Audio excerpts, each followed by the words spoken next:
Barayakita.com. Barayakita.com.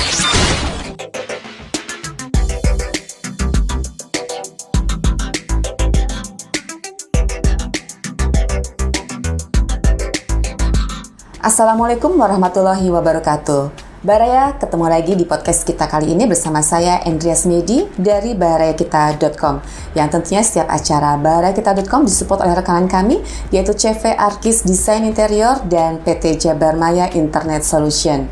Senang sekali pada kesempatan hari ini saya ada di sebuah ruangan ini dari Gina Septi Corporation. Bersama ownernya ada Bapak Bisma Banyu Setia. Kita akan ngobrol-ngobrol dengan beliau. Assalamualaikum Pak Bisma. Assalamualaikum warahmatullahi wabarakatuh. Sehat Pak Bisma? Alhamdulillah sehat. Senang sekali kami barayakita.com bisa hadir di sini, yang tentunya kita harapkan bisa berbagi hal-hal yang positif dan inspiratif untuk pemirsa semua. Insya Allah.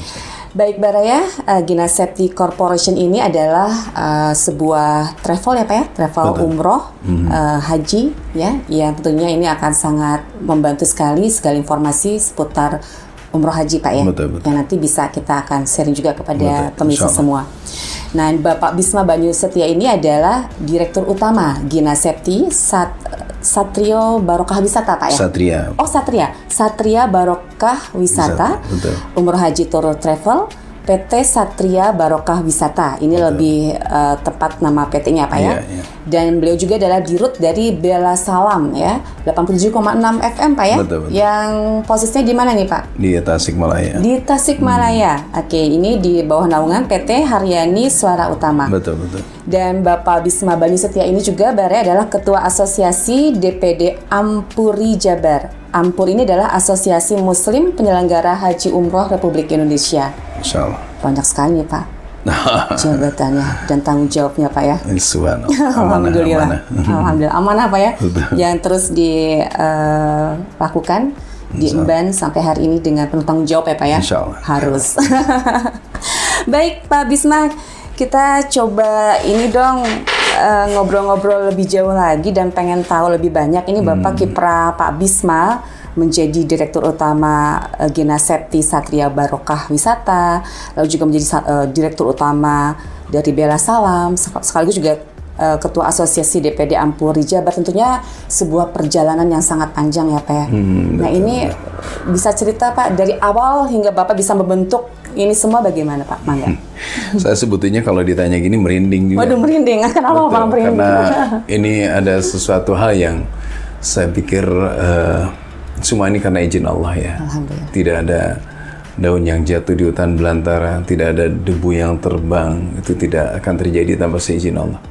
Jadi saya jujur, ini betul-betul adalah suatu hal yang tidak pernah terbayangkan. Ketika saya kecil, saya adalah memang sudah yatim piatu dari kecil. Saya ditinggal ibu masih bayi dan ya mungkin nggak tahu umur berapa, saya nggak tahu dan nggak bisa melihat wajah ibu ya, mungkin umur 2 atau 3 tahun saya nggak tahu. Kemudian dengan bapak pun hanya kenal 3 tahun. 3 tahun saja. Dan saya hanya di UA dengan ya UA pun punya punya anak-anak yang juga harus diasuhnya, sementara saya hanya titipan barangkali ya di UA. Dengan begitu perjuangan saya itu dari kecil sebetulnya. Dari SD itu kita sudah berusaha untuk bisa mandiri. Jadi sebelum SD lulus pun saya sudah jualan gorengan, jualan es, ya jualan roti, bahkan kita ambil makanan dari warung orang lain, kita jual ke tentara yang lagi latihan di Cimahi, kan tempat latihan tentara. Nah, itu kita jualan di situ. Itu dari kecil tuh, latihan tentara, latihan merayap, kita pun jualan sambil merayap begitu. Dan itu dilakukan tanpa paksaan dan tanpa ada perintah dari siapapun. Jadi betul-betul muncul dari diri sendiri untuk kita bisa paling tidak untuk jajan dan untuk gitu-gitu sudah punya sendiri. Tapi itu diarahkan oleh UA dulu? Enggak. Bahkan pada saat itu ada latihan tentara, merayap dan sebagainya, kemudian tentara butuh tenaga untuk membersihkan senjata, membersihkan itu, kita langsung turun tangan. Dan alhamdulillah dulu ya dapat 100-200 perak, 150 perak itu untuk jajan, itu luar biasa. Tahun berapa itu Pak? Ya, di bawah tahun 80 ya. Waktu SD Bapak ya? Di SD itu. Nah, saya berjuang di situ, kemudian sampai SMP pun kami masih juga jualan apalah yang kira-kira bisa jualan. Itu tanpa paksaan dan tanpa perintah dari siapapun. Kemudian masuk di SMA pun, ya kita masih tetap. Waktu di SMP, saya SMP swasta. Tapi di SMP swasta alhamdulillah dapat ranking ke-1 sampai dari kelas 1 sampai kelas 3, bahkan jadi juara umum waktu itu. Masuk Seman 2 Cimahi, saya di Seman 2 Cimahi. Di situ kita sudah mulai mengenal tentang sedikit elektro ya waktu dulu pelajarannya, sampai akhirnya di sekolah itu ada radio di Gudep ya. Itu kita mulai di situ karena saya senang untuk komunikasi, senang di megang mic gitu ya. Waktu SMP kita kalau ada upacara bendera ya saya MC-nya gitu. Wow. Terus di SMA pun demikian. Akhirnya di radio itu, di Gudep itu ada radio, kita juga siaran di situ. Hanya untuk lokal saja, untuk teman-teman. Radio komunitas gitu ya, komunitas Pak ya? SMA. Dan jadi pada saat ada pelajaran PMP yang akan ulangan besok ya kita yang bacain itu malam-malamnya gitu. Jadi itu cukup bisa membantu juga. Lepas SMA saya sempat kerja di proyek tol RCA, tol Tangerang Merak gitu. Itu di bagian laboratorium saya. Di laboratorium. Kenapa bisa di laboratorium ini? Bapak dari SMA Padahal saya SMA-nya SMA sosial dulu. Masuk ke sana ditempatkan di laboratorium. Ya memang belajar di situ mengenal yang namanya mengolah dari mulai pasir, mengenal dari mengolah tanah untuk kita timbang, untuk kita kalibrasi dan lain sebagainya. Padahal tidak pernah belajar di SMA. Tahu di situ Pak ya? Langsung di situ dan di situ saya bisa. Jadi pengerjaan tol Tangerang Merak itu sempat saya di situ. Nah lepas dari sana kebetulan ada demo ya, biasa demo keinginan dari karyawan untuk ada perubahan itu. Ternyata keluar semua, ya kita ikut keluar. Akhirnya pada saat keluar balik lagi ke Bandung, dulu kan di Balaraja Tangerang, balik ke Bandung tahun 90 itu, masih di tahun yang sama ya, tahun 90, ada radio di Bandung yang mengadakan diklat calon penyiar. Sementara saya dari awal memang senang di dunia broadcast. Dari SMA tadi ya Pak ya? SMA, SMP itu sudah kita bikin yang namanya intercom ya kalau dulu antar rumah yang pakai kabel itu kita yang di rumah itu sudah break-breakan lah. Maka namanya itu dikasih Bisma itu karena dari situ, dari mulai di break gitu ya di intercom. Padahal nama asli saya bukan Bisma. Ini nama udara saya. Nama udara Pak ya, nama Bisma bagus. Karena Bisma bisikan manis ya. Begitu ceritanya ya. Terus pada saat saya ikut diklat di salah satu radio di Bandung, Radio Ganesha dulu. Itu hanya 1-2 bulan waktu itu. Kemudian lepas saya di situ sempat ke Radio Lita juga, ikut magang gitu kan. Karena saya tinggal di Cimahi, lanjut nggak lama ternyata saya dipanggil di Radio Rama tahun 90 itu. Di Radio Rama alhamdulillah saya bisa siaran dan saya tinggal di studio yang menyalakan pemancar saya, yang matiin pemancar saya, tidur di studio. Bahkan studio Radio Rama itu karena radio baru di rumah baru di situ, itu tidak ada apa-apa. Yang ada hanya dus bekas mixer. Jadi kita tidur pun di dus bekas mixer itu ya. Di kamar yang dus bekas mixer dipakai tempat tidur. Kemudian pagi nyalain teh, kemudian siaran, kemudian malamnya juga kalau sudah larut malam, kalau sudah selesai kita yang matikan. Dulu nggak ada yang sistemnya pakai remote atau digitalnya, karena dulu sistemnya pakai kaset. Semuanya kan tahun 90 ya, manual semua. Sampai tahun 94 atau 95 saya di Radio Rama. Alhamdulillah pada saat itu peralihan radio banyak ke FM. Saya akhirnya pindah ke Radio Dahlia di tahun 95. saat keluar dari Radio Rama langsung pindah ke Dahlia dan langsung hari itu saya siaran. Jadi nggak ada delay dulu, nggak ada istirahat dulu. Nggak ada dikat dulu, nggak ada langsung. Padahal untuk penyiar itu kalau dari satu radio ke radio lain itu latah itu ya, bicara itu menyebutkan itu pasti selalu nyebutin radionya sebelumnya gitu. Betul. Nah itu hal yang unik waktu itu. Ya, bahkan menjaga-jaga tetap aja ada keceletot-nya, Pak. Nah, di Radio Rama sebelumnya kita juga aktif. Memang radio ini butuh kreatif, butuh keinginan untuk merubah dirinya. Karena kalau kita dikerjakan maksimal pun di situ ya tetap kita dijatah ya. Kita dapat gaji waktu itu hanya 200.000, 250.000 ya. Itu tahun berapa itu, Pak? Itu tahun 91, 92, 93 itu seperti itu. Jadi gaji itu ya seperti itu. Jadi di situ pun saya merih gitu. Istilah bahasa Sundanya merih ya. Saya orang Sunda tuh merih gitu. Karena saya harus berjuang 100.000 untuk dikirim ke uang ke orang tua, 100.000 untuk nabung, 50.000 untuk makan selama sebulan. Sehari-hari. Alah, kan cukup gitu. Ya karena waktu itu penyiar radio itu banyak dikirim dari pendengar. Jadi untuk hari-hari makan kayaknya aman ya. Hari-hari itu bahkan kalau makan pun waktu itu masih bisa makan dengan 250 perak. Tahun 92. Jadi saya makan itu ke warung di pinggir jalan begitu. Itu dengan makan apa dengan 250 perak. Ternyata bisa makan dengan asin, dengan manisan asin kerek seperti itu, pakai tahu. Udah cukup nikmat. Yang penting nasinya banyak. Yang penting banget. Kalau orang lain waktu itu beli minuman, sekali minum teman penyiar yang kita yang lain itu sekali minum 1.000, saya berpikir orang lain itu sekali minum 1.000, kalau saya 1.000 bisa makan untuk 2-3 kali gitu kan. Betul. Saya menabung. Kemudian saat masih di Radio Rama tahun 93, alhamdulillah subhanallah saya bahkan bisa beli mobil sendiri. Alhamdulillah. Gitu kan. Bahkan orang tua pun orang tua gitu sampai nggak percaya kalau saya beli mobil. Saya beli mobil. Bisa mobil itu ditabung terus, gimana bisa sampai nggak beli mobil tahun segitu nggak mudah bukannya Pak Bisma? Iya betul. Kalau secara logika kita memang sulit ya. Dulu mobil juga kan nggak mahal ya. 2 juta setengah juga udah dapat mobil gitu kan. Jadi nabung ya. Pada saat tabungan juga hanya sekian. Ke koperasi PRSS ini kita pinjam dari pendengar ada yang ngasih gitu kan. Akhirnya terwujudlah mobil itu. Kemudian akhirnya masuk servis dan betul-betul diperbaiki, mobilnya menjadi bagus, sedan dulu. Dibawa ke rumah itu nggak percaya orang tua itu. Kalau saya bawa mobil itu punya saya gitu ya, punya siapa ini gitu. Nggak percaya. Saya bilang ini punya saya gitu. Nggak percaya. Kalau nggak percaya saya nggak akan pulang. Saya bilang saya di rumah aja. Besoknya baru bener ini tuh. Iya masih juga bener ini.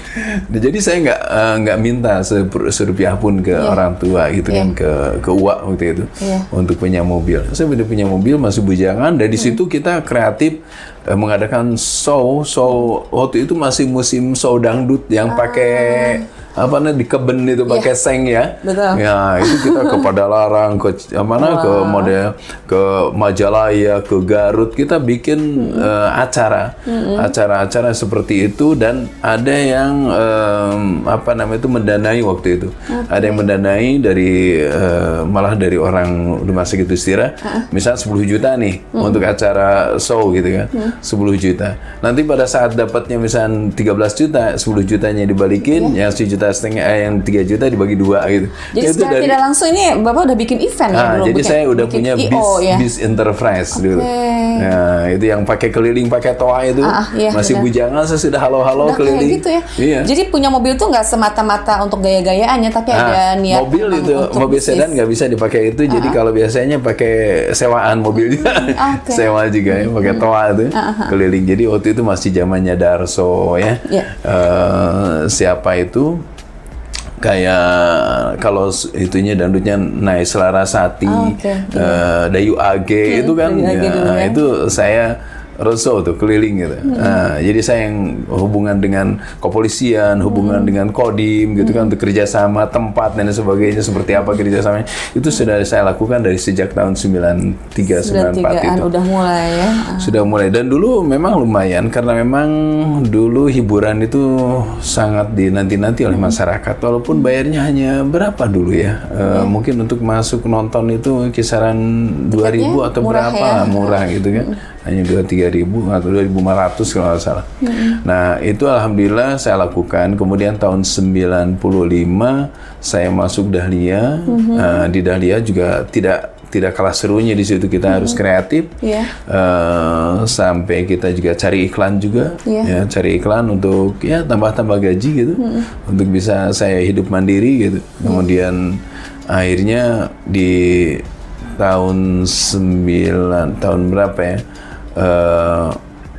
Pada saat saya menikah tahun 96 gitu kan, saya masih punya mobil, kemudian akhirnya saya beli mobil, bisnis mobil gitu. Sempet ya Pak ya sampai jual beli mobil. Kemudian dikerjain orang lain. Saya waktu itu dikasih mobil baru yang nitip, uang saya simpan di dia, ternyata Masya Allah, uangnya nggak kembali, mobilnya jadi kejar sama leasing gitu kan. Jadi pada saat itu lagi betul-betul, waduh, menghadapi dilema, baru nikah, anak baru mau melahirkan istri gitu kan. Wah, itu luar biasa tuh, tekanan di situ, dan subhanallah, izin Allah memang saya kembali bahwa pasti ada hikmah di balik semua itu. Pada saat lagi seperti itu, ada yang memaksakan, waktu itu musim susu kuda liar lagi rame. Ya kan? Musim susu kuda Sumbawa itu lagi rame-ramenya. Kita tahu di Dahlia, di Radio Rama jual, di Radio Ganesha jual, tapi kita tidak tertarik tuh karena kita nggak ngerti harus seperti apa. Nah, pada saat yang kondisi kita lagi tertekan dengan mobil dikejar leasing gitu kan, yang punya dikejar-kejar nggak muncul, ada orang yang maksa untuk menjual susu. Itulah bahwa kita ternyata rezeki itu kalau Allah sudah tentukan, itu maksa itu untuk diterima. Gitu kan, bukan kita yang nyari. Orang yang maksa bawa 2 jerigen ke studio ke Dahlia, itu maksa untuk bisa dijual. Saya bilang, saya nggak bisa, di Dahlia di sini nggak ada jualan susu gitu. Nah, sampai sejam lamanya dia itu maksa jual, ditolak sama kita. Kemudian dia bilang, ya udah saya titip saja karena saya nggak bawa ongkos untuk bawa susu lagi yang 2 jerigen ini.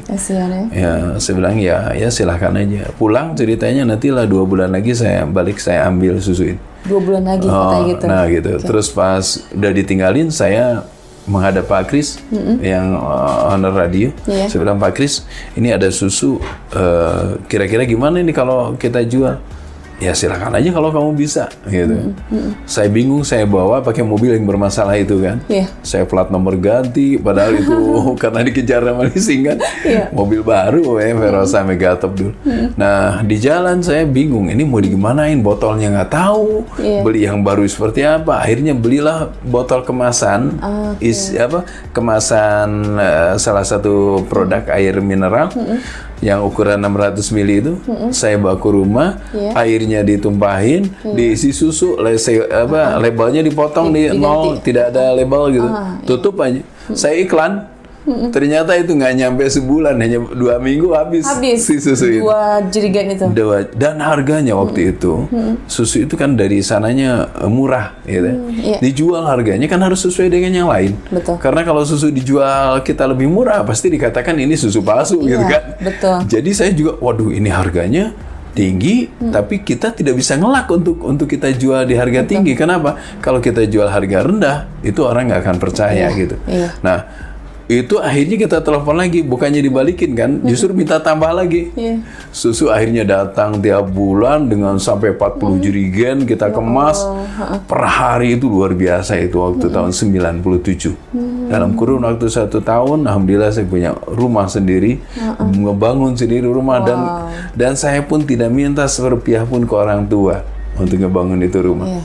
Betul-betul subhanallah, tiap hari saya disubsidi dari penjualan susu itu. Akhirnya saya bikin rumah 2 lantai pas lagi Krismon 98. Justru bikin rumah. Iya, justru lagi Krismon saya bikin rumah. Yang lain udah Waduh, berhenti ya. repot, Pak, Apalagi iya. properti sudah jungkir balik lah di situ. Kita 4 bulan ngebangun 2 lantai, ya 150 meter, alhamdulillah selesai. Gitu kan, syariatnya dari situ. Iya. Saya yakin hakikatnya Allah yang menurunkan itu semua di tengah kesulitan. Karena mobil diambil oleh Polda sama itu, tapi pada saat diambil saya besoknya langsung bisa beli. Gitu. Saat itu sempat diambil juga mobil akhirnya. Diambil, karena punya leasing kan. Okay. Jadi leasing sama Polda datang ke studio saya lagi siaran dan akhirnya tidak dijadikan masalah hukum karena hanya diambil saja. Pak Bisma silakan aja urusan sama yang punya uang waktu itu. Iya. Pada saat itu memang sakit ya, ya tapi kita sudah mendapat ternyata pengganti dari Allah yang justru lebih jauh dari itu. Itu kejadiannya sebelum membangun rumah atau pada saat membangun rumah? Sebelum membangun rumah mobil itu ditarik ya? Iya, sebelum. Nah, pada saat itu saya langsung bisa beli lagi. Yeah. Dalam kurun waktu beberapa bulan saya punya tanah, kemudian dibangun di sini di Bandung, kemudian subhanallah luar biasa hikmah yang saya terima di situ, yang sungguh tidak terbayangkan gitu kan. Saya punya rumah, kemudian berikutnya pada saat kita usaha untuk ini dan lain sebagainya itu dikerjain orang, saya selalu berpikir positif bahwa semua ini pasti ada hikmah di balik ini semua. Subhanallah, Allah tambah lagi kenikmatan itu. Luar biasa. Nah, pada tahun 2010 saya acara itu memegang acaranya. Sebelumnya saya penyiar tuh radio ya dangdut ya. Iya. Siarannya jadi siaran dangdut? tuh dangdut, Wow. Sunda, acara bengkel jodoh, acara malam, acara apapun waktu itu saya siaran. Kemudian beralih ke acara dakwah. Nah dulu menjadi barometer saya, kalau misalkan saya siaran itu saya harus tahu ada pendengar nggak gitu. Maka saya sering mengadakan kegiatan seperti wisata. Misalnya Pangandaran nih 3 bis, ke Anyer 4 bis, 3 bis gitu. Itu adalah untuk ngukur nih, saya ini didengar nggak acara saya gitu. Dan alhamdulillah responnya luar biasa. Kalau misalnya bawa pendengar dangdut berarti kan adalah memang harus segmennya harus segmen dangdut, yang dibawa pun acara dangdut gitu kan. Betul. Nah, pada saat saya pindah ke dakwah, saya mulai beralih di situ. Di dakwah itu dengan Ustadz, ya, acaranya adalah murni acara dakwah. Kemudian kita ingin lihat juga bagaimana pendengar dakwah. Akhirnya mengadakan wisata religi, seperti ke Pamijahan gitu kan. Ke mana? Ke Banten seperti itu, 2 bis, 3 bis seperti itu. Nah, kemudian kita berpikir lagi, ini dibawa untuk ibadah lokal, itu animonya cukup luar biasa. Bagaimana kalau umroh gitu? Nah, jadi pada saat itu ya Pak ya, 2010 berarti Pak ya? 2010, 2011, akhirnya kita sudah bisa membawa jamaah umroh pendengar kita, gitu kan? Nah, waktu itu kita belum punya travel, otomatis kita nebeng ke travel lain untuk yang diberangkatkan. Jadi kita hanya sebagai penampung, kemudian kita berangkat. 2011, 2012 saya masih agent dari travel lain. Dan pada saat 2013-2014 saya masih menjadi agen dari travel Jakarta, dan saya sudah di sini di Muhammad Toha. Saya masih menjadi agen travel lain. Itu sekali berangkat 420 orang, artinya 9 bis, gitu kan. Pada saat membawa jamaah 9 bis, itu dilepas di Pusdai oleh Kementerian Agama, gitu kan. Dan Kepala Seksi Haji serta Kepala Kemenak juga melepas. Itu sempat bertanya mereka, Pak Bisma, kalau Pak Bisma ini travel sendiri atau gimana? Saya bilang, saya agen. Dia kaget. Kok agen biasanya kan paling kalau agen 5, 10, kenapa ini sampai 420? Saya bilang ya nggak tahu, mungkin percaya aja, gitu kan, percaya aja dengan program-program kita. Jadi betul-betul saya hanya murni mendapatkan fee saja waktu itu. Dan ini semua ternyata pendengar? Oh enggak, sudah mulai kita dengan masyarakat dengan sistem yang kita. Karena gini, pada saat saya sudah terjun di satu bidang gitu waktu itu di umroh haji, saya harus kalau sudah kecebur sekalian gitu memang harus berjuang. Di situ all out saya. Jadi artinya pada saat kalau kita jadi agen kan hanya dapat fee misalkan taruh kata 750.000 atau 1 juta misalnya kan. pada saat itu kita berusaha bikin brosur sendiri, iklan sendiri. Dan tidak melibatkan si travelnya itu. Jadi bikin kantor luar sendiri. Itu ya, di luar Iya, kantor ya. Kantor sendiri. Kantor pun bukan sebelum di sini, di depan PT Inti waktu itu kecil. Saya ngontrak. Kemudian pindah di sini kita beli sendiri gitu kan. Nah itu waktu itu ngontrak 2 tahun di sini. Nah saya sampai 420 itu ending dari kita kerjasama dengan travel lain karena kita sia-siakan jamaah kita 420 orang itu sampai di Jakarta 9 bis itu bukan ditelantarkan karena saya harus tanggung jawab kan. Artinya masuk hotel Kartika Chandra 9 bis itu 1 minggu di Kartika Chandra. Itu kenapa Pak masalahnya? Pesawatnya tidak ada katanya begitu dan si travelnya memang bukan lepas tangan begitu ya, memang benar-benar ini kita yang ngolah dan kita punya rasa tanggung jawab kan, harus memberangkatkan jamaah. Akhirnya saya berusaha keras untuk bisa memberangkatkan jamaah 420 bukan main-main. Berhenti seminggu di Kartika Chandra, di situ ada orang dari Polda Jabar, ada TNI yang izinnya kan harus dari Mabes gitu. Tapi saya berusaha dan alhamdulillah dari 422 jamaah hanya 3 yang tidak bisa karena ujian dan karena harus merias di Bali. Jadi artinya kita bisa berjalan seminggu kemudian dengan menggunakan pesawat lain gitu kan. Dan itu masih pakai agent lain Pak ya? Masih pakai bendera lain? Waktu itu masih agentnya itu. Masih agent lain ya? Belum nama sendiri ya Pak ya? Nah gitu, nama sudah Gina Safety, cuman masih nebeng Pak ya?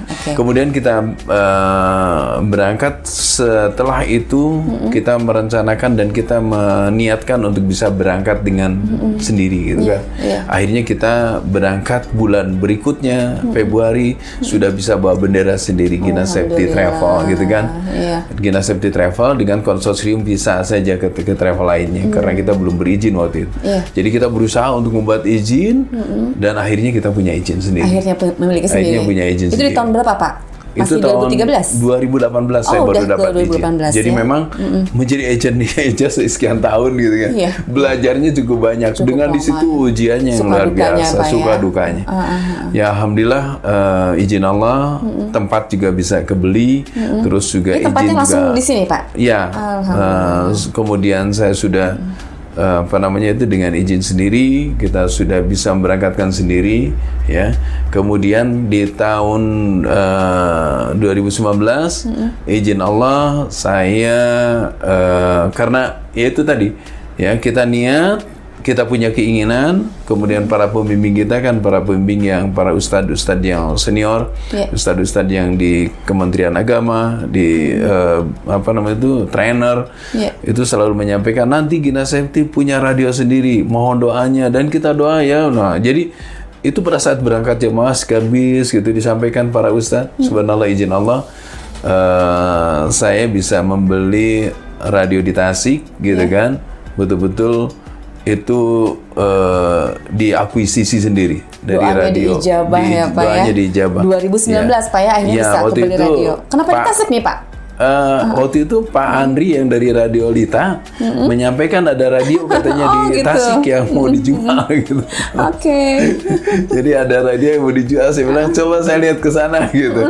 Ternyata ya begitulah cerita yang tadi disampaikan. Saya akhirnya bisa beli dan tempat pun harus beli kalau radio kan. Langsung, akhirnya saya beli tempat ruko, kemudian radio itu ditempatkan di situ. Radionya News and Religious, radio yang memang kita berharap itu ada manfaat maslahat untuk umat. Artinya untuk Tasik ini mudah-mudahan bisa memberikan nilai kebaikan ya radio itu. Makanya dari radio dangdut yang full dangdut asalnya ya sebelumnya kita rubah menjadi radio yang segmennya multi, kemudian religiusnya ditingkatkan gitu. Artinya saya rubah total dan alhamdulillah responnya cukup bagus. Jadi radio itu menjadi jembatan untuk kita juga siar dakwah dari Gina Safety Travelnya gitu kan, supaya bisa siar juga di Tasik. Alhamdulillah sampai saat ini sudah 1 tahun lebih ya kita berjalan radionya. Sejak 2019 sampai sekarang ya Pak ya? Sejak 2019. Nah, kemudian untuk travelnya sendiri, ya memang kondisi sekarang saya juga menghadapi satu hal yang memang diikuti oleh yang lain, artinya bahwa kejadian ini sama dengan saudara-saudara kita yang lain, bahkan bukan hanya Indonesia, tapi ini seluruh dunia dengan pandemi ini dari mulai Februari umroh itu dihentikan, Iya. gitu kan, sampai haji pun diberhentikan. Ditunda terus Pak ya. Saya ada PR 360 jamaah yang mestinya berangkat di Maret tanggal 15, itu pun harus di reschedule. Iya. Tidak bisa berangkat, gitu kan. Sementara jamaah sudah siap berangkat, Iya. kita manasik saja sudah mau manasik kelima karena kita manasiknya 5 kali kalau 5 kali di di Gina sini. Septi itu ya. Oke, iya. Nah, pada saat mau berangkat ternyata terkendala dengan adanya COVID-19, akhirnya kita terhenti dan sampai sekarang belum berangkat. Ini belum ada kabar selanjutnya bagaimana Pak? Ya, untuk di umroh Saudi, dan haji. Iya. di Saudi saat ini tengah dilakukan fase pertama, tahap pertama itu, Pak, fase untuk pembukaan umroh lagi.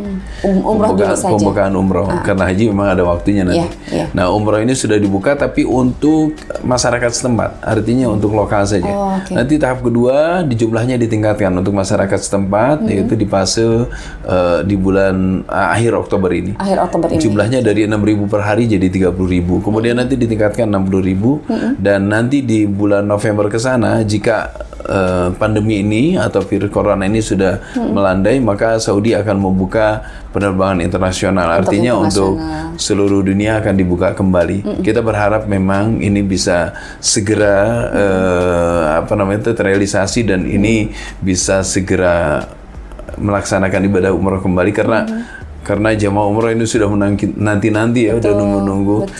Cuman tetap kita juga harus memperhitungkan sebaik-baiknya karena kebijakan, aturan, apalagi protokoler kesehatan di Saudi juga lebih ketat dibandingkan di Indonesia gitu kan. Dan kita juga melihat perkembangannya COVID sekarang di Indonesia ini yang bukannya menurun malah terus melonjak. Ini juga mungkin menjadi pertimbangan karena Saudi itu sekarang kebijakannya bukan dari Kementerian Haji, Umroh dan Haji saja, tapi itu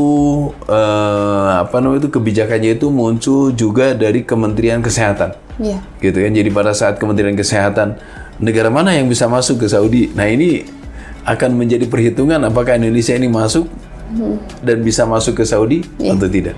Nah itu yang tentu kita juga harus kerjasama dengan pemerintah dan peran pemerintah ini harus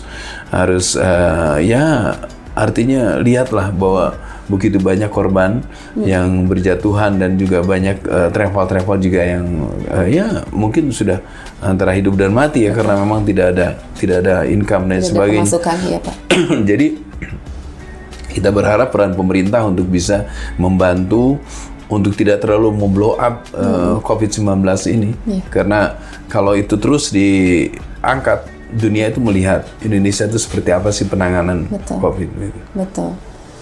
Oke Pak, jadi sekarang untuk umroh haji sendiri masih menunggu Pak ya, dan kemungkinan besar mungkin di akhir tahun ini Pak ya, mudah-mudahan itu pun Pak ya. Iya, mudah-mudahan akhir tahun 2019 ini, di 14 insya Allah bisa mulai berangkat. Iya.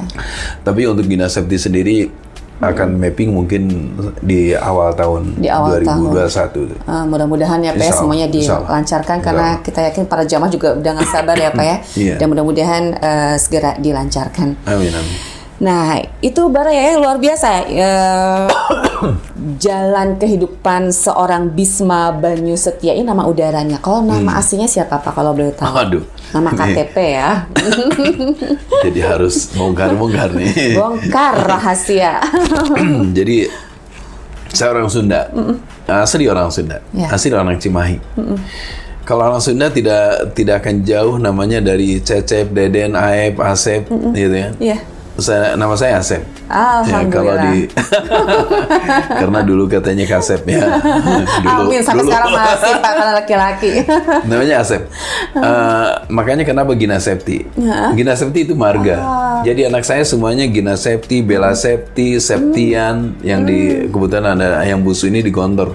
Lagi ini Pak ya fotonya Pak ya? Iya, yang mondok di Gontor di Ponorogo. Itu nama saya pakai marga, jadi marganya orang Sunda, ya.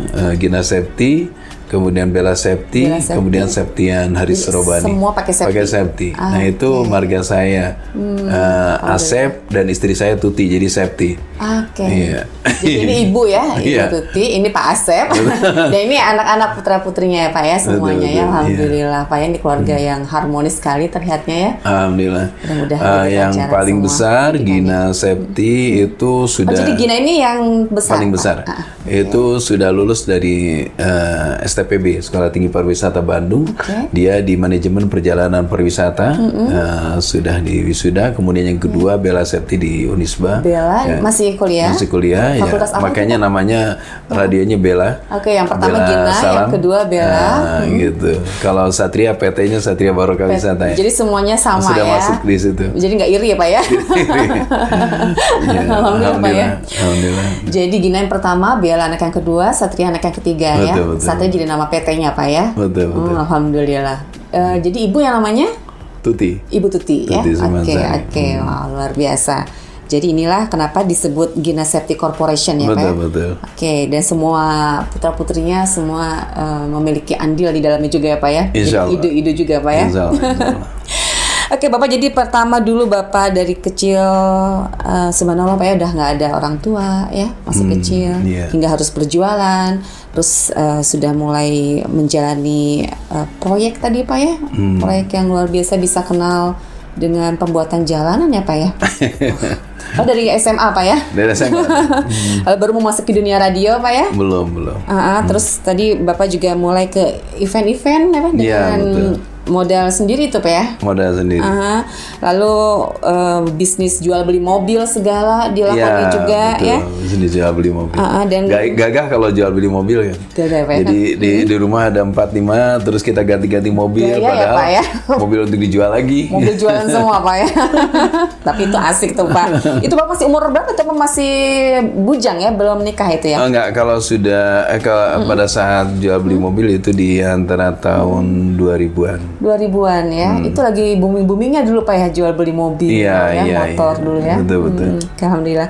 Lalu sempat juga mengalami kesulitan ekonomi hingga akhirnya Bapak keidean sampai jual susu tadi. Kan Iya. ada jalannya ya, Qadarullah ya? Betul. Jadi itu ya Pak ya, kenapa sampai dulu terkenal susu di sana itu? Iya. Itu Saya kirim ke radio-radio berarti juga. biangnya Bapak ya dulu ya? Oh enggak juga. Dulu ada radio lain yang memang lebih awal. Oke, Kalau saya sih ikut-ikutan aja. Dan kita kirim-kirim ke radio-radio ya untuk juga dijual ke apotek-apotek juga waktu itu. Itu- lagi tren ya dulu. Iya, lagi tren banget susu Pak ya? Betul. Itu tahun berapa berarti Pak? 97 saya. Itu sebetulnya harganya berapa Pak zaman dulu itu? 80.000 sudah. Isinya berapa mililiter? 500. 500 mililiter? 500 mil. Harganya? 80.000. Aduh, mahal ya. Dan uniknya memang kalau obat, pada saat saya waktu itu juga lucu juga kan Andri ya, bahwa kalau susu itu atau obat itu kalau lebih mahal justru lebih laku. Pada saat dulu ada susunya agak merah di radio yang tetangga itu bilang ini radio susunya adalah susu Bera misalnya gitu ya, dikasih nama yang unik, dikasih label yang unik, dan ini spesial. Padahal itu sebetulnya susunya hampir sama-sama saja, cuman entah karena mungkin agak lama jadi agak kuning gitu, agak menguning, agak mengemerah. Nah dijual dengan harga 150.000. Malah itu yang laku. Malah lebih laku? Malah lebih laku. Jadi kalau misalnya ini super, dikatakan super, ini biasa, ya orang pada milihnya Orang super. nyari yang super. Dan sugesti. Betul. Pada saat orang yang sudah gitu, wah saya juga alhamdulillah pakai yang ini nih. Jadi akhirnya nyari iya, gitu. sugesti Padahal tadi ya. harganya sama, dari distributornya sama gitu kan. Cuman pengemasan label dan itunya aja yang kita jual, ternyata luar biasa. Itulah hal yang memang unik ya karena kita sekali lagi kalau kita jual murah, orang nggak akan bisa Nggak percaya ya. kalau untuk obat itu. Tapi kalau kita jual lebih mahal dan lebih ini, orang tuh percaya. Gitu. Luar biasa. Dan itu jalannya Bapak ya justru ya mencapai kesuksesan. Itu susu cukup bagus memang. Ya artinya susu kuda Sumbawa sampai sekarang saya ada. Sampai hari ini. Itu tidak rusak dalam kurun waktu 1 tahun. Ya. Kuat ya Pak ya? Kuat, dan Karena itu bentuknya cair ya, Pak, ya? semakin lama semakin bagus karena ada bakterisasi yang alami di dalam susu ini. Kalau Kalau produk yogurt itu kan berarti kan difermentasi Betul. kimiawi. Betul. Kalau susu itu enggak, dia alami. Jadi makin lama makin asam dan itu makin bagus. Dan alhamdulillah sampai sekarang banyak orang yang nyari juga. Iya. Masih banyak yang nyari. Dan banyak yang sembuh ya, Betul, Pak, betul. berbagai betul. keluhan mereka Dengan syariat itu ya, dengan syariat susu. ya, dengan tadi meminum susu ya, Iya. dan sugesti juga Pak ya, Sugesti membantu juga. mereka Betul. penguatan imun mereka ya Pak ya. Betul. Oh, iya, Jadi iya. susu. Nah untuk umroh tadi mungkin ya, kok bisa banyak begitu. Iya, Pak. Kemudian jumlahnya kok bisa berangkat, misalnya sekali berangkat 300. Itu Bapak awal mulanya 200. berapa orang sih Pak? Sampaikan booming-boomingnya sekali pergi sampai 9 bis gitu Pak? Pertama kita para pembimbing adalah pembimbing yang yang sudah bersertifikat ya, sudah punya sertifikasi, kemudian juga pembimbing yang senior. Kemudian radio juga berperan di situ, kita juga promosi via radio. Awalnya sih hanya 16 orang berangkat pertama kali muasalnya, ya. Pak, ya? 16 orang, kemudian meningkat 30 orang, meningkat lagi jadi 60 orang. Nah, kemudian akhirnya tiap bulan, 1 bulan itu bisa berapa kali pemberangkatan di Gina Septi ini. Karena manasik kita memang beda. Gina Septi dengan travel lain itu berbeda. Manasik kita 5 kali. Karena kita ingin menghantarkan jamaah itu paham tentang tata cara ibadah. Betul. Bukan hanya sekedar berangkat, bukan hanya sekedar umroh. Iya. Gitu. Kita juga bukan hanya sekedar manasik. Manasik ini membuka pintu-pintu semua ilmu untuk bisa melaksanakan ibadah dengan sebenarnya. Jadi dari awal harus tanya, kenapa harus umroh? Ada apa dengan umroh? Mau apa dengan umroh? Gitu kan? Kenapa harus tawaf? Kenapa harus sa'i? Kenapa harus tahallul? Itu harus terbongkar gitu. Iya. Bukan hanya mengajarkan tentang tawaf, sa'i, tahallul, itu mah 2 jam juga selesai. Travel lain kan kadang-kadang manasiknya nanti aja di Madinah, nanti aja di bandara gitu kan. Kalau kita enggak, justru di sini harus disiapkan dulu. Karena jamaah umrah itu harus siap menjadi tamu Allah. Betul. Ya kan? Harus siap menjadi tamu Allah, harus sudah siap menerima apa yang akan diterima nanti di sana. Tidak lagi berbicara tentang sabar, nanti ini kan lagi ibadah gitu. Kan kebanyakan kalau travel lain, kalau misalnya bermasalah di Mekah atau Madinah, Ibu, Bapak sabar ya kan ini ibadah. Jelas ini lagi ibadah. Justru yang dipahamkan itu dari sini gitu. Karena kalau misalnya kita tidak mempersiapkan jamaah itu bahwa dia adalah sebagai tamu, datang ke Mekah misalnya di hotel tidak ada anduk aja bisa ngamuk. Iya Pak. Ya kan? Iya. Di hotel tidak ada air minum aja bisa ngamuk. Karena dia merasa harus dilayani. Gitu. Padahal posisinya adalah tamu. Gitu. Kalau tamu itu kan gimana tuan rumah? Iya. Ya kan? Saya namu ke satu rumah, kalau dikasihnya air putih ya harus terima. Kalau datang ke satu tempat misalnya dikasihnya teh misalnya harus kita terima. Nggak bisa kita datang ujung-ujung, saya mau Pak Andri, saya pengen itu ya jus alpukat, nasi goreng yang enak. Ini tamunya nih gimana? Restoran itu Pak. Sopan bisa. Nah ini pun sama. Jadi kita memposisikan jamaah umroh itu adalah betul-betul harus paham bahwa kita datang ke sana sebagai tamu. Makanya kenapa dikatakan labaik Allahumma labaik, labaik la syarika laka labaik, innal hamda wa ni'mata laka wal mulk la syarika. Itu kan pengakuan bahwa saya datang untuk memenuhi panggilanmu ya Allah gitu. Nah itu kalau tidak dijabarkan, kalau kita tidak berikan pemahaman, itu arogansi masih dibawa. Betul. Datang ke Makkah masih sombong, masih paling ini. Padahal datang ke sana harus pakai ihram. Yang ihram itu tidak ada bedanya. Walaupun pangkatnya jenderal, tidak ada yang namanya ihram pakai pangkat jenderal di sini, tidak ada. Sama di hadapan Allah. Nah ini yang harus dipahamkan. Jadi kenapa kita berikan manasik 5 kali? Disitulah tauhidnya, fikihnya, akhlak jamaahnya, gitu kan. Adab safar dan lain sebagainya ada di modul kita. Sehingga jamaah itu betul-betul sebelum umroh sudah mabrur sebelum umroh. Gitu. Jadi harus berubah gitu. Tujuan akhir kita dengan Gina Septi Travel adalah memberangkatkan jamaah kembali ke tanah air harus lebih baik, habluminanasnya, habluminallahnya, kesolehan sosialnya. Harus lebih berubah. Walaupun itu hak prerogatif Allah, tapi kita berusaha untuk bisa memberikan yang terbaik kepada jamaah, paham tentang tata cara ibadah umroh, supaya betul-betul dia di sana tidak ikut-ikutan saja, atau turut munding, muter dengan ustadz 7 putaran, tawaf, sa'i, 7 balikan. Ditanya gimana ya itu, kenapa harus muter? Ikutan, ada ustadznya juga muter. Kenapa harus sa'i sampai 7 balikan? Kan ustadz ngasih contoh, itu kan rukunnya. Nah seperti itu. Itu kan nggak bisa. Kita harus bongkar tuh.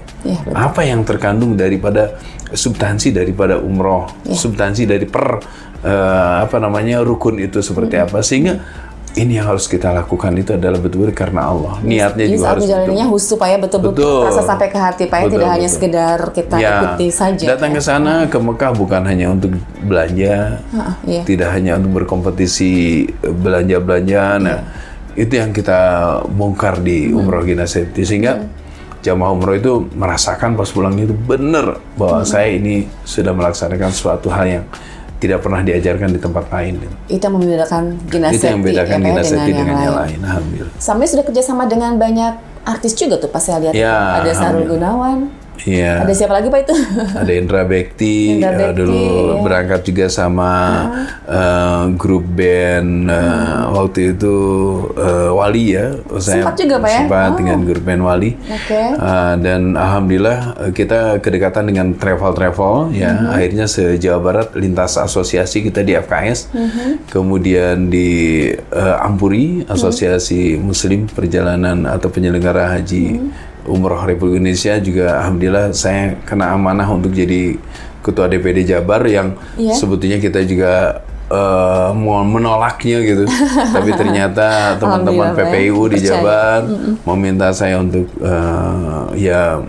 memimpin di DPD Jabar mengenai amanah. Walaupun saya nggak bisa, saya bilang saya sibuk banyak kegiatan tapi aduh. Nah, ini juga mudah-mudahan saya bisa membawa amanah itu. Kapan Bapak ini diangkat jadi ketua asosiasi DPD Ampuri Jabar? Baru bulan ini. Baru bulan ini karena memang baru Munas kemarin kan. Hasil Munas, kemudian ada dipilih ketua umum, lalu juga setelah itu DPD se-Indonesia itu tentu berubah dengan kepengurusan yang baru. Ini periodenya sampai kapan ini Pak? 2024. 2024 ya. 2024. Jadi masih cukup lama nih Pak ya mengemban amanah ini baru Pak ya. Baru mulai nih. Baru kita menyusun semua kabinet saya. Kabinet baru Pak ya. Ya pasti tidak serta-merta dipilih kalau tidak ada hal-hal yang mendukung Pak. Mungkin dengan seperkerjaan Bapak sama ini apalagi dengan Gina Septi ya Pak ya. Ini pasti menjadi salah satu pertimbangannya kenapa diangkat jadi ketua asosiasi Pak ya. Insyaallah. Mudah-mudahan amanah Pak dan sukses menjalankannya ya. Memang harus dijalankan akhirnya. Betul. Ini luar biasa sekali perjalanan seorang Bisma Banyu Setia ya Pak ya, namanya tadi Bapak Asep ya, jadi ketahuan nih ya Gina Septi, ada Asep dan Ibu Tuti ya Pak ya. Luar biasa, dan ini pastinya menginspirasi semua pemirsa semua, Barai semua yang menyimak di kesempatan hari ini. Ada impian-impian lain Pak yang belum terwujud Pak? Saya ingin membangun masjid sendiri. Itu impian saya, dan saya yakin selalu setiap yang saya inginkan alhamdulillah selalu terbukti. Alhamdulillah. Itu kan Andri. Jadi saya selalu itu menyadari kenapa ya selalu saya inginkan selalu terbukti. Pengen A dikasih, pengen B diberi, pengen C dipasihan. Alhamdulillah selalu itu terlaksana. Saya pun yakin insya Allah saya pengen bangun masjid. Masjid itu ada aulanya, ada tempat manasik, ada halamannya untuk keberangkatan umroh. Itu yang saya lagi mimpikan insya Allah. Sama ini Bapak impian alhamdulillah Pak ya, cita-cita selalu terwujud. Ikhtiar Bapak Pak, tipsnya seperti apa sih supaya ini pemirsa juga mengetahui bagaimana kita bisa menggapai suatu cita-cita? Ya sebetulnya memang merefleksikannya dalam dalam kenyataan itu tentu tidak harus diam, artinya harus ada perjuangan gitu. Harus ada perjuangan dan usaha ya. Selain tentu kita doa, jadi kita juga selalu yakin bahwa itu terwujud bukan karena kita hebat, bukan karena saya hebat, karena kita punya kemampuan, bukan. Tapi Allah mengabulkan doa mungkin dari seseorang, dari keluarga, dari orang tua. Maka dekatlah dengan orang tua yang paling utama. Minta ridho ke orang tua. Saya udah nggak ada orang tua, maka mertua saya itu adalah sebagai ibu saya. Saya tidak malu mengecup mertua saya, gitu kan. Minta doa. Saya sujud di kakinya minta doa, dan orang tua itu dengan ikhlas mendoakan. Mudah-mudahan segala cita-cita kewujud. Itu hal yang luar biasa. Dan kita tidak tahu juga, barangkali di antara kita, saudara-saudara kita, keluarga kita, jamaah kita mendoakan kita juga saat kita ada di Mekah atau di mana. Maka jangan lepas untuk kita berbuat baik. Karena kita juga waktu kita hanya sebentar. Manusia itu harapannya jauh.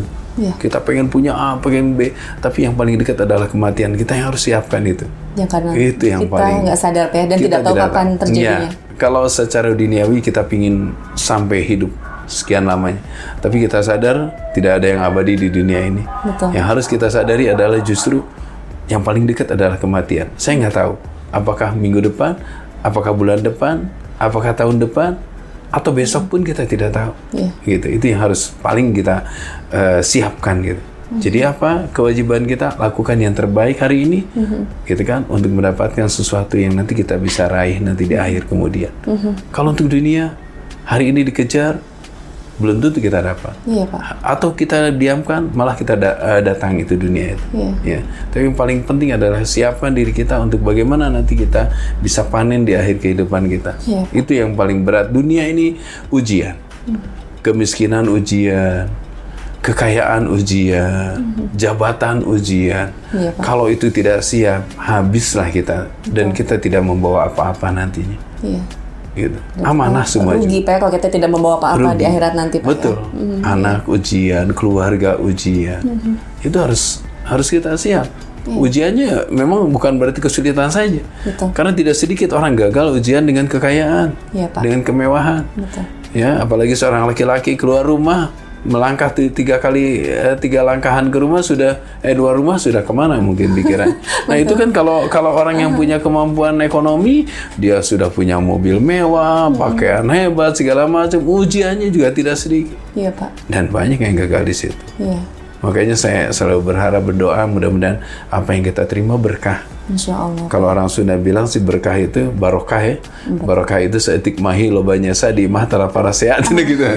Itu dia, Pak. Apakah Sunda, Pak ya? Bahasa Sunda ya, artinya kita harus berkah buat yang lain. Insya Allah, Pak ya. Ini luar biasa. Ini menjadi inspirasi untuk kita semua, Pak ya. Jangan mengejar dunia saja, tapi ingat akhirat ya, Pak ya. Betul, insya Allah. Gila Seti tentunya memiliki banyak tantangan juga, Pak, kesulitan. Kayak Krismon dulu, tapi luar biasa Bapak justru bisa membangun rumah saat itu. Sekarang kita dihadapkan dengan pandemi COVID-19. Pasti juga Bapak ada kesulitan ini juga, Pak ya, yang dihadapi juga ya. Karena sama-sama hampir di belahan dunia mana juga sama, Pak. Bagaimana Pak mengatasi Dari ini? Februari itu tidak ada pemberangkatan, otomatis tidak ada income yang kita dapat. Dan bagaimana karyawan, karyawan radio, karyawan travel, cabang, kemudian operasional dan sebagainya yang juga tidak sedikit. Itu semua berapa orang nih Pak dari travel, lalu juga dari radio? Semuanya 30-an lah ya. 30 orang. Sekarang tinggal ada 20 sekian lah ya. 22 atau 23. Ya alhamdulillah masih kita bisa jalankan. Waktu kemarin Ramadan, kita ikhtiar yang lain ya, jualan kurma segala macam kita jalankan. Jadi ada alternatif usaha lain ya, Pak ya? Travel lain juga sama, ada yang jualan bebek goreng, ada yang jualan, pokoknya banting setir dulu ya, karena memang kondisi seperti ini. Jadi kita juga harus menghidupi usaha kita, artinya supaya tetap berjalan. Bagaimanapun yang kerja di kita juga harus kita hidupi. Nah, makanya kita berusaha lah ya, apa yang kita bisa lakukan untuk bisa menutupi ini semua. Alhamdulillah masih terus bertahan sampai hari ini, Pak. Alhamdulillah, Pak ya. Insya Allah. Dan apalagi tadi sudah mulai ada berita-berita, insya Allah umroh akan mulai dibuka lagi. Dan ini mudah-mudahan bisa terus melapangkan rezeki juga, Pak. Amin. Insya Allah. Baik, Pak, terakhir mungkin ada pesan-pesan kepada Baraya semua, Pak. Iya. Ya, sebelumnya atau sesudahnya nih terima kasih banyak ya Pak Andri sekarang Medi udah bisa silaturahmi ke sini. Saya mohon maaf, ini apa yang tadi disampaikan betul-betul adalah pengalaman yang tidak diskenario oleh diri kita, karena ternyata skenario Allah yang luar biasa. Kita la haula wala quwata illa billahil azim. Kita tidak punya kemampuan apapun, hanya Allah yang memberikan kemampuan. Sekecil apapun yang kita lakukan tidak akan bisa terjadi tanpa seizin Allah. Maka tentu yang paling utama adalah bersyukur kehadirat Allah. Itu yang harus kita selalu tanamkan dalam diri kita. Dari mulai bangun pagi saja kita harus bersyukur. Kenapa? Karena malamnya kita tidak minta, Allah sudah bangunkan. Kita sudah bisa melihat, kita bisa mendengar, kita bisa berucap, kita bisa mengecap dengan nikmat apapun rasa. Kita bisa menghirup udara. Itu adalah karunia yang besar yang Allah berikan. Yang tentu kalau diukur dengan materi tidak akan ternilai jumlahnya, tidak akan ternilai harganya. Kenapa? Nikmatnya kita menghirup udara saja, Kalau dibandingkan saudara kita yang di rumah sakit yang harus pakai ventilator, ya, Masya Allah. Kemudian kita bisa melihat lagi anak-anak kita, keluarga kita. Kemudian telinga kita bisa mendengar suara-suara burung dan sebagainya di pagi hari. Itu adalah karunia. Maka dikatakan la in sakartum la azidanakum wa la in kafartum bil azabi lasadid. Banyaklah bersyukur karena Allah akan tambah nikmat-nikmat. Amin. Lalu selalu berdoa kepada Allah. Ud'uni astajib lakum. Mintalah kepada Allah, berdoalah kepada Allah, maka Allah akan kabulkan. Dekat dan ingat dengan Allah. Itu yang paling utama. Harus kita selalu ingat dengan Allah. Kita lakukan kewajibannya. Kemudian jangan ingkari kenikmatan yang Allah berikan. Sekecil apapun, itu adalah nikmat. Dan hidup ini adalah ujian, memang iya. Dari mulai kita lahir, sampai kita sebesar ini pun tetap kita dihadapkan dengan ujian. Dan ujian yang Allah berikan tidak akan Allah berikan kepada seseorang tanpa sampai kepada batas yang memang tidak mampu, gitu kan? Pasti Allah sudah mengukurnya.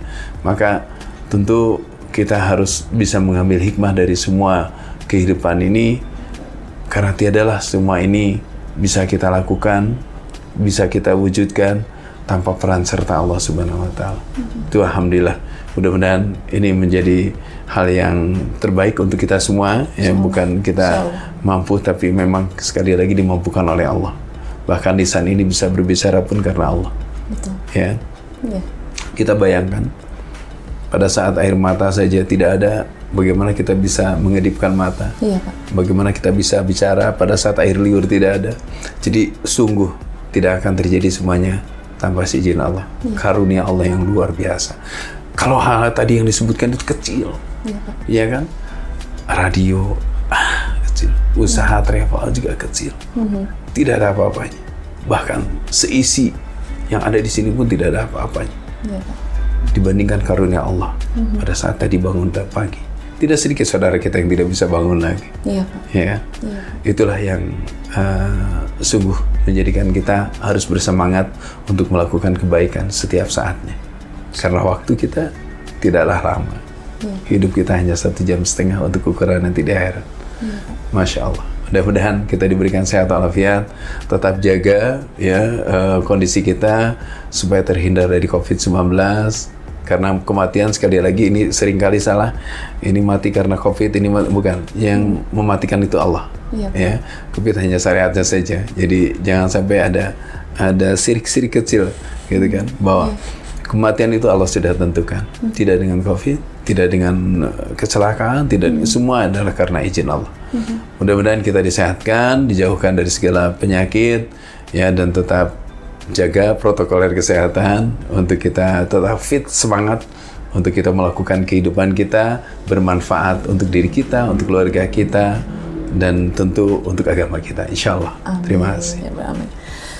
Luar biasa, Baraya, kita mendapatkan pembelajaran yang sangat berarti di kesempatan hari ini bersama Bisma Banyu Setia. Beliau adalah Dirut Ginasepti Satria Barokah Wisata, Travel Umroh dan Haji, kemudian juga Direktur Utama dari Bella Salam 87,6 FM di Tasikmalaya. Ini di bawah naungan PT Haryani Suara Utama, dan beliau juga adalah Ketua Asosiasi DPD Ampuri Jabar. Pak Bisma, terima kasih atas waktunya. Kami diizinkan bisa main ke sini, silaturahmi ke sini di kantor Ginasepti Corp di Jalan Muhammad Toha 317 Bandung, yang luar biasa nih, bangunannya sangat asri dan bersih sekali, Mbak Raya, ya. Karena kebersihan adalah sebagian dari keimanannya, Pak, ya. Baik, Pak Bisma, terima kasih atas silaturahminya. Sampai ketemu di lain kesempatan. Insya Allah. Dan salam buat rekan-rekan semua. Sukses selalu, Pak, ya. Insya Allah, amin. Demikian, Baraya, kami berbincang dengan Bapak Bisma. Terima kasih atas perhatian Anda. Saya Andreas Medi pamit. Selamat siang dan wassalamualaikum warahmatullahi wabarakatuh. Waalaikumsalam warahmatullahi wabarakatuh. Baraya Kita, berita positif dan inspiratif, serta info wisata, bisnis, kesehatan, dan pendidikan. Barayakita.com